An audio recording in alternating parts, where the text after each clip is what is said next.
சர்வதேச குழந்தை பருவ புற்றுநோய் விழிப்புணர்வு மாதம் மீனாட்சி மிஷன் மருத்துவமனை நடத்திய வெற்றி ஓட்டம். குழந்தை பருவ புற்றுநோயிலிருந்து மீண்டு வாழ்பவர்கள், அக்குழந்தைகளின் பெற்றோர்கள், மருத்துவர்கள் மற்றும் பொதுமக்கள் உட்பட 500க்கும் மேற்பட்டவர்கள் பங்கேற்றனர்.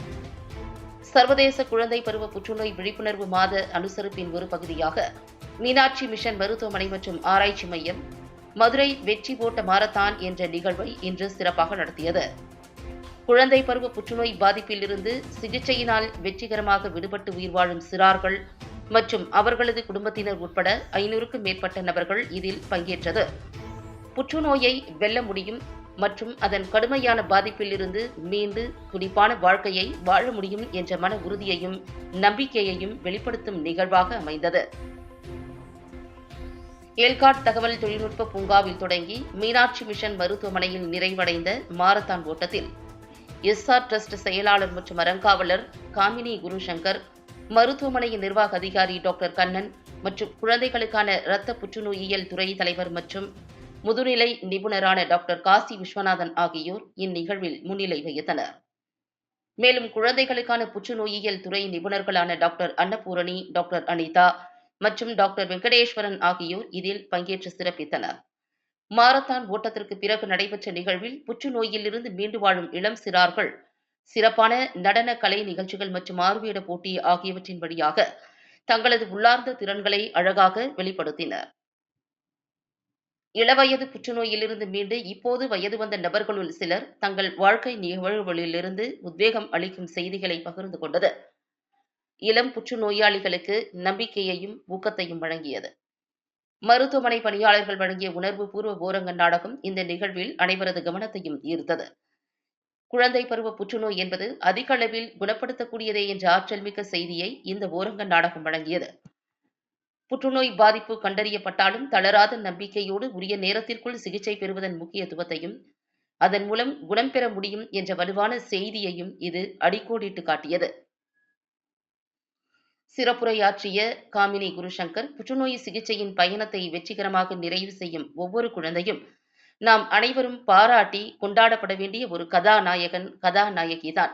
இன்று நடைபெற்ற வெற்றி ஓட்டம் என்ற இந்நிகழ்வானது ஓட்டப்பந்தயத்தின் இறுதிக் கோட்டை கடப்பது மட்டுமல்ல, தைரியத்தை கௌரவிப்பதாகவும், மருத்துவ முன்னேற்றத்தை கொண்டாடுவதற்காகவும், நம்பிக்கை வெளிச்சத்தை பரப்புவதாகவும் இது இருக்கிறது. இந்தியாவில் கண்டறியப்படும் மொத்த புற்றுநோய்களில் சுமார் 4% மட்டுமே குழந்தை பருவ புற்றுநோய்களாக இருக்கின்ற போதிலும் அக்குழந்தைகளின் குடும்பங்கள் மீது உணர்வு ரீதியாக மிகப்பெரிய பாதிப்பை இது ஏற்படுத்துகிறது. சிகிச்சையில் நவீன முன்னேற்றங்களினால் பெரும்பாலான புற்றுநோய்கள் இப்போது அதிக அளவில் குணப்படுத்தக்கூடியவையாக இருக்கின்றன மற்றும் உயிர் பிழைப்பு விகிதங்கள் தொடர்ந்து அதிகரித்து வருகின்றன என்பது நமக்கு நம்பிக்கை அளிக்கும் ஒரு நல்ல செய்தியாகும். MMHRCயில் 80% என்ற வெற்றி விகிதத்தை அடைந்திருப்பது எங்களுக்கு பெருமிதத்தையும் திருப்தியையும் தருகிறது என்று குறிப்பிட்டார். குழந்தைகளுக்கான இரத்த புற்றுநோயியல், இரத்தவியல் மற்றும் எலும்பு மஜ்ஜை மாற்று சிகிச்சை துறை தலைவர் மற்றும் முதுநிலை நிபுணரான டாக்டர் காசி விஸ்வநாதன் பேசுகையில், தென் தமிழ்நாட்டில் குழந்தைகளுக்கான புற்றுநோய் சிகிச்சையில் முதன்மை மருத்துவ மையமாக எமது மருத்துவமனை இயங்கி வருகிறது. 2010ஆம் ஆண்டிலிருந்து புற்றுநோய்கள் மற்றும் இரத்த கோளாறுகளால் பாதிக்கப்பட்ட 2500க்கும் அதிகமான குழந்தைகளுக்கு இங்கு சிகிச்சை அளிக்கப்பட்டிருக்கிறது.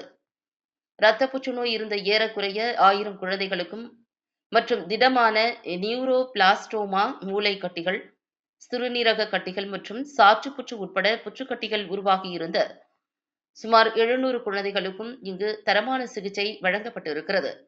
உயிருக்கு ஆபத்தான இரத்த கோளாறுகள் மற்றும் புற்றுநோய்கள் இருந்த சுமார் 400 நபர்களுக்கு எலும்பு மஜ்ஜை மாற்று சிகிச்சை வெற்றிகரமாக மேற்கொள்ளப்பட்டிருக்கிறது. தென் தமிழ்நாடு முழுவதிலும், குறிப்பாக மதுரையிலும் புற்றுநோய்க்கான சிகிச்சை மற்றும் உறுப்பு மாற்று சிகிச்சையில் எமது முழுமையான அணுகுமுறையானது மேம்பட்ட உயிர்காக்கும் சிகிச்சை செயல்முறைகளை குழந்தைகள் எளிதாக பெறுவதை உறுதி செய்யும்.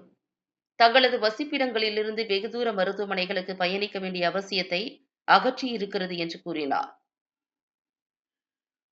குழந்தைகளில் லுக்கேமியா, லிம்போமா, மூளை கட்டிகள் மற்றும் திட புற்றுக்கட்டிகள் போன்ற வெவ்வேறு வகை புற்றுநோய்களுக்கான சிகிச்சையில் சிறப்பு நிபுணத்துவத்துடன் குழந்தைகளுக்கான புற்றுநோயியல் மருத்துவத்தில் MMHRC முன்னிலை வகிக்கிறது. மிக நவீன மருத்துவ தொழில்நுட்பம், மேம்பட்ட சிகிச்சை நெறிமுறைகள் மற்றும் கனிவான சேவை ஆகியவற்றை பயன்படுத்துகின்ற மருத்துவமனையின் அர்ப்பணிப்பு மிக்க குழந்தைகளுக்கான புற்றுநோயியல் சிகிச்சை குழுவினர் சிகிச்சை மீது மட்டும் கவனம் செலுத்துவதில்லை. தங்களது இளம் நோயாளிகளுக்கு வாழ்க்கையின் தரத்தை மேம்படுத்துவதையும் இலக்காக கொண்டு செயல்படுகின்றனர். நேற்றுக்கு கரூரிலே நடைபெற்ற அந்த கூட்ட நெரிசலில் அந்த நிகழ்விலே 40க்கும் மேற்பட்டோர்கள் உயிரிழந்திருக்கிறார்கள் என்கிற தகவல் கேட்டு அதிர்ச்சியுற்றோம். குழந்தைகள், பெண்கள், மூத்தவர்கள், குட்டி குழந்தைகள், பச்சிளம் குழந்தைகள் என்று அந்த நிகழ்வை பார்ப்பதற்கே மனதுக்கு ரொம்ப கஷ்டமாக இருக்கிறது. அந்த கரூரில் இறந்த உயிர் மக்களுடைய ஆத்மா சாந்தி அடையவும், ஏற்கனவே அங்கே ஆஸ்பத்திரியில் அனுமதிக்கப்பட்டிருக்கிற பொதுமக்கள் 50க்கும் மேற்பட்ட பொதுமக்கள் மீண்டும் குணமாகி வீடு திரும்ப வேண்டும் என்று மதுரை அனுஷத்தின் அனுகிரகம் அமைப்பு சார்பில் காஞ்சி ஸ்ரீ மகா பெரியவருடைய அந்த அமைப்பான அனுஷத்தின் அனுகிரகம் அமைப்பு சார்பில் நாங்கள் அனைவரும் இணைந்து இந்த இடத்திலே மெழுகுவர்த்தி ஏற்றி அஞ்சலி செலுத்தினோம். அரசாங்கம் உடனடியாக துரித நடவடிக்கை மேற்கொண்டு இறந்தவருடைய குடும்பத்திற்கு அவர்களுக்குரிய நிவாரணத் தொகை தமிழக முதலமைச்சர் அறிவித்திருக்கிறார், மத்திய அரசாங்கம் அறிவித்திருக்கிறது, நிறைய பேர்கள் அறிவித்திருக்கிறார்கள். தமிழக முதல்வர் விரைந்திருக்கிறார், தமிழக முன்னாள் முதல்வர் EPS அவர்கள் அங்கே விரைந்திருக்கிறார் என்கிற தகவல் எல்லாம் கேட்டு அந்த அனைத்து பெருமக்களுக்கும் உரிய நடவடிக்கை எடுத்து இது மாதிரி சம்பவம் இனிமேல் நடைபெறக்கூடாது என்பதாக சட்ட திருத்தம் கொண்டு வர வேண்டும். கூட்ட நெரிசலில் அகாலம் மரணமடைந்திருக்கிறது என்கிற செய்தி உண்மையிலேயே ரொம்ப வருத்தமாக இருக்கிறது. அவருடைய ஆத்மா சாந்தி அடைய வேண்டும் என்று தமிழகம் மட்டுமன்றி உலகத்தில் இருக்கிற அத்தனை பொதுமக்கள் சார்பில் மதுரை அனுஷத்தின் அனுகிரகத்தின் நிறுவனராகிய நெல்லை பாலு ஆகிய நான் இங்கே எல்லோரும் இணைந்து மெழுகுவர்த்தி ஏற்றி அஞ்சலி செலுத்தினோம். ஓம் சாந்தி.